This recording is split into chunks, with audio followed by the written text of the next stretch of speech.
Assalamualaikum warahmatullahi wabarakatuh.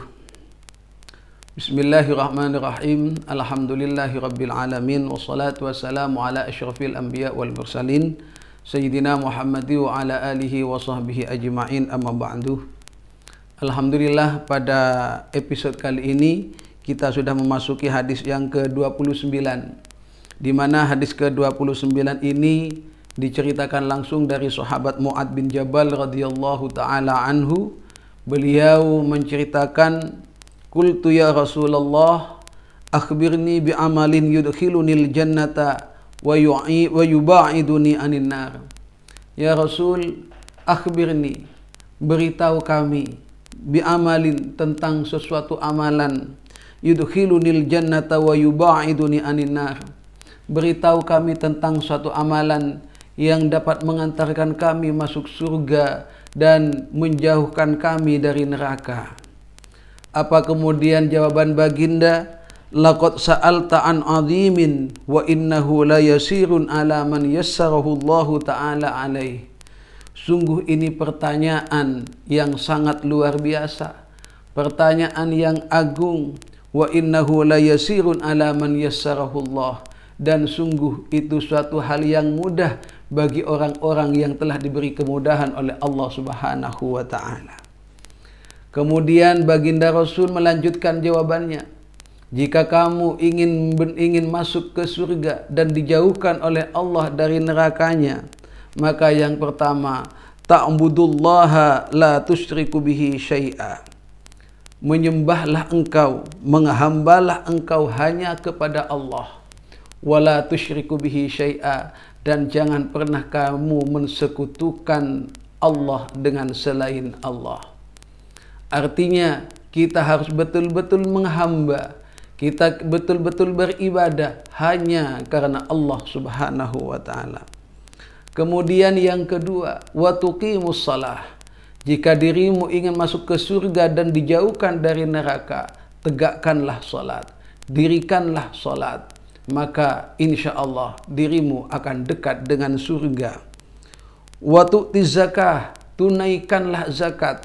Sebagaimana kita ketahui, zakat itu ada dua.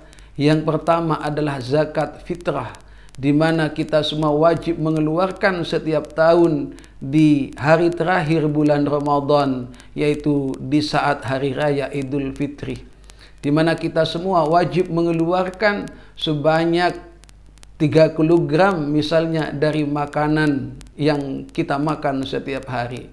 Di mana di Indonesia ini menjadi makanan pokoknya adalah beras, maka sesuai dengan apa yang telah disarankan dan ditetapkan oleh para ulama, untuk Indonesia wajib mengeluarkan zakat sebanyak 2,7 on, atau lebih mudahnya kita berzakat sebanyak 3 kg. Itu kalau zakat fitrah. Di sisi lain kita juga wajib mengeluarkan zakat mal, di mana tidak semua orang mengetahui tentang ini karena mungkin tidak mengaji atau jarang disosialisasikan. Bahwa zakat mal itu adalah wajib bagi kita untuk mengeluarkannya sebesar 2,5% dari harta berjalan yang kita miliki. Contoh mudah, ketika seseorang berdagang dan dia mempunyai dagangan, baik itu modal atau barang yang masih tersedia, atau bahkan hutang yang masih tertanam, ketika total keseluruhan mencapai 1 nisab dan mencapai 1 haul 1 tahun, maka itu wajib bagi mereka untuk mengeluarkan zakatnya. Kemudian berapa nisab? Ukuran nisab yang mudah untuk dipahami.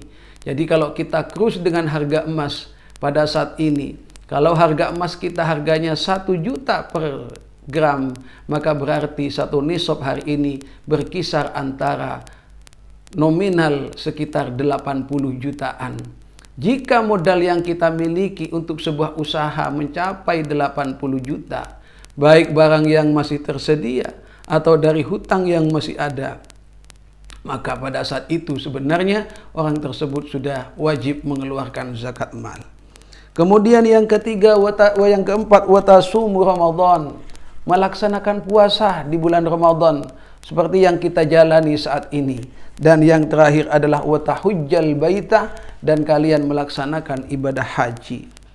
Maka insya Allah itu akan yudkhilunil jannah wa yuba'idunil nar wa yuba'iduni anin nar. Kita akan dimasukkan ke surganya Allah dan dijauhkan dari api nerakanya.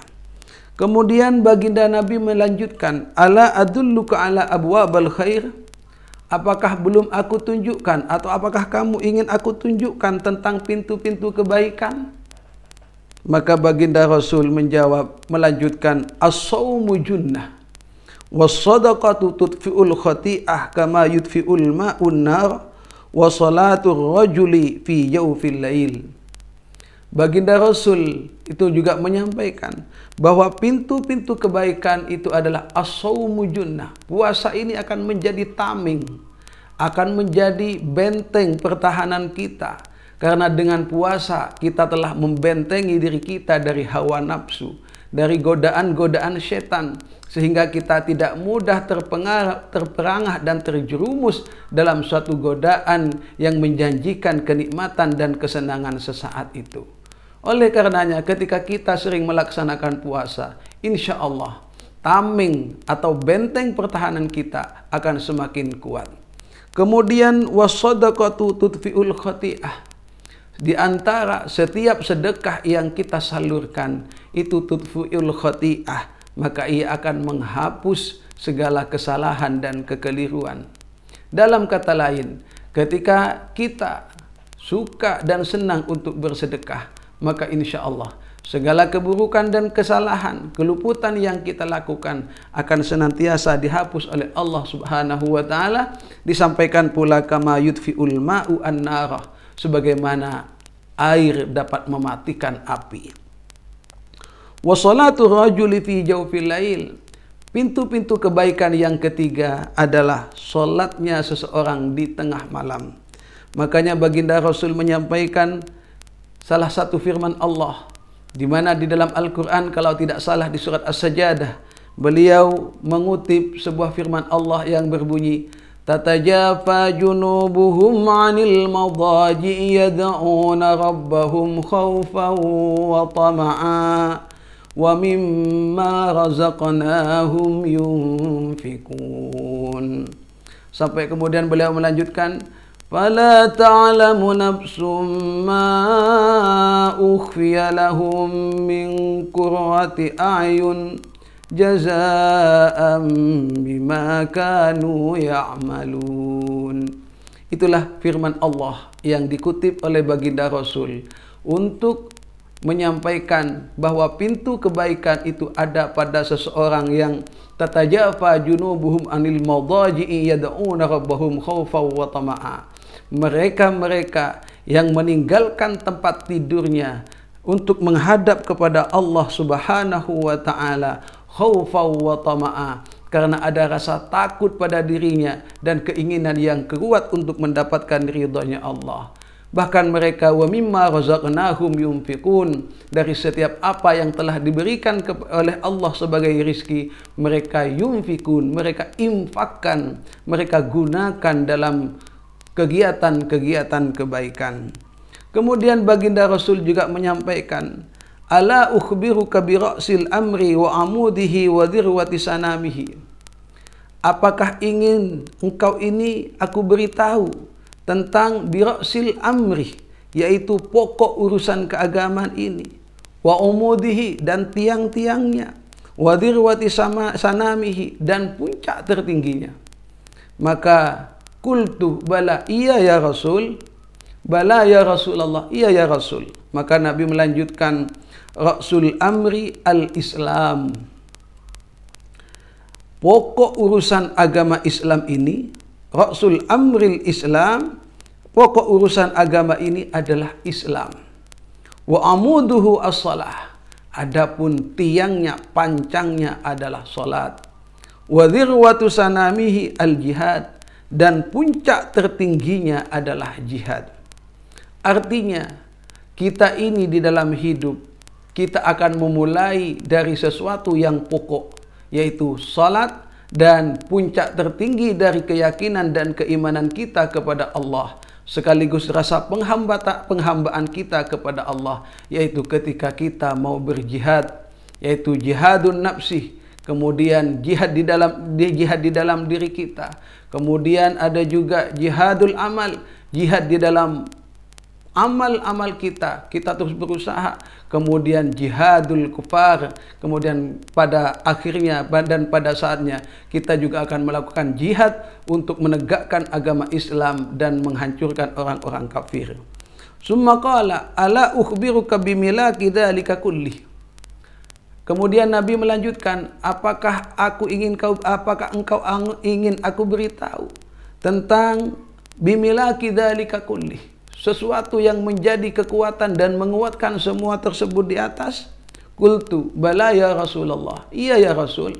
Apa yang menjadi kekuatan, yang menjadi kehebatan dari semua yang telah engkau sebutkan? Maka Nabi menjawab, fa akhadha bi lisanihi, maka Nabi kemudian memegang lisannya seraya berkata, kuffa alaika hada, tahanlah ini.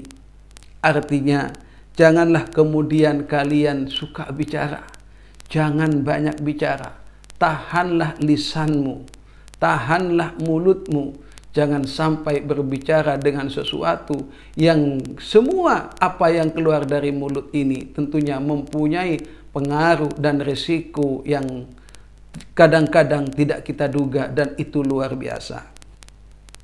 Maka kemudian sahabat Mu'ad bin Jabal melanjutkan pertanyaan, ya Nabi Allah, wa inna lam akhaduna bima natakallamu bihi. Ya Rasul, apakah kami ini nanti akan disiksa oleh karena sesuatu yang terucap dari mulut kami ya Rasul? Maka baginda Rasul menjawabnya, sakilatka ummaka, engkau telah membuat sedih ibumu karena ibumu telah kehilanganmu. Artinya bahwa ketika tidak menyadari bahwa setiap sesuatu yang keluar dari mulut kita ini akan mengantarkan kita pada satu tempat yang jauh, kita akan dilempar dari tempat kita, dari tetangga kita, oleh karena mulut kita yang tidak benar. Maka wahal yukabbun nasu fin nari ala wujuhihim, bukankah mereka manusia itu akan dilempar ke neraka dengan wajah yang tersungkur? Maka kemudian Nabi melanjutkan, illa hasaidu alsinatihim, karena mereka tidak lain disebabkan oleh hasil panen yang mereka buat dari lisan-lisan mereka. Hadis ini kemudian diceritakan oleh Imam At-Tirmidzi dengan hadis hasan dan sahih. Para pemirsa, para santri dan alumni yang berbahagia, dari hadis yang cukup panjang ini kita dapat mengambil kesimpulan yang pertama, bahwa pintu kebaikan itu adalah yang pertama adalah kita harus menyembah hanya karena Allah, kita melaksanakan salat, menunaikan zakat, berpuasa di bulan Ramadan, dan melakukan haji ke Baitullah.